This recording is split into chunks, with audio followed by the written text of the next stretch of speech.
ഹരേ കൃഷ്ണ. സർവം ശ്രീ രാധാകൃഷ്ണാർപ്പണമസ്തു. അധ്യായം 12 ഭക്തിയോഗം. ശ്ലോകം 10. അഭ്യാസേപ്യസമർത്ഥോസി മത്കർമ്മ പരമോ ഭവ മദർത്ഥമപി കർമാണി കുർവൻ സിദ്ധിമവാപ്സ്യസി. വിവർത്തനം. ഭക്തിയോഗത്തിന് വേണ്ടുന്ന നിബന്ധനകൾ അനുഷ്ഠിക്കാൻ നിനക്ക് കഴിവില്ലെങ്കിൽ എനിക്കു വേണ്ടി പ്രവർത്തിക്കാൻ ശ്രമിക്കൂ. എനിക്കായി പ്രവർത്തിക്കുന്നത് കൊണ്ട് തന്നെ നീ പരിപൂർണതയിലെത്തും. ഭാവാർത്ഥം. ആധ്യാത്മിക ഗുരുവിൻ്റെ മേൽനോട്ടത്തിൽ ഭക്തിയോഗത്തിൻ്റെ നിബന്ധനകൾ അനുഷ്ഠിക്കാൻ ഒരാൾക്ക് സാധ്യമല്ലെങ്കിൽ ഭഗവാനു വേണ്ടി കർമ്മങ്ങൾ ചെയ്യുന്നത് കൊണ്ടും അയാൾക്ക് പരിപൂർണ നിലയിലെത്താം. ഈ കർമാനുഷ്ഠാനം എങ്ങനെയെന്ന് 11-ാം അധ്യായത്തിലെ 55-ാം ശ്ലോകത്തിൽ വിവരിച്ചിട്ടുണ്ട്.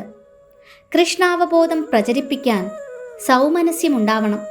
കൃഷ്ണാവബോധ പ്രചരണ പ്രവൃത്തിയിലേർപ്പെട്ടവരായി അനേകം ഭക്തന്മാരുണ്ട്. അവർക്ക് സഹായം ആവശ്യമാണ്.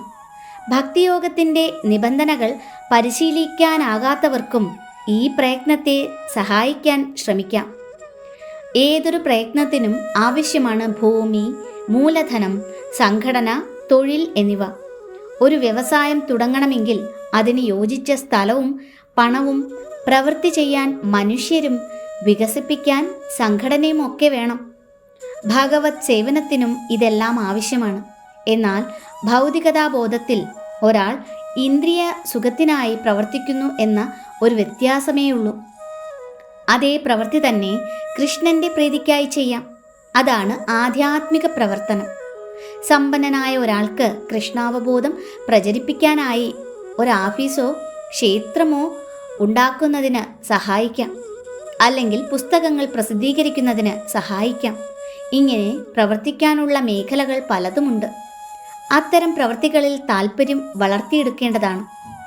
തൻ്റെ കർമ്മഫലങ്ങളെ ഉപേക്ഷിക്കാൻ സാധിക്കാത്ത പക്ഷം അയാൾക്ക് അതിലൊരു ചെറിയ ശതമാനമെങ്കിലും കൃഷ്ണാവബോധം പ്രചരിപ്പിക്കുന്നതിനായി ചെലവാക്കാവുന്നതാണ്.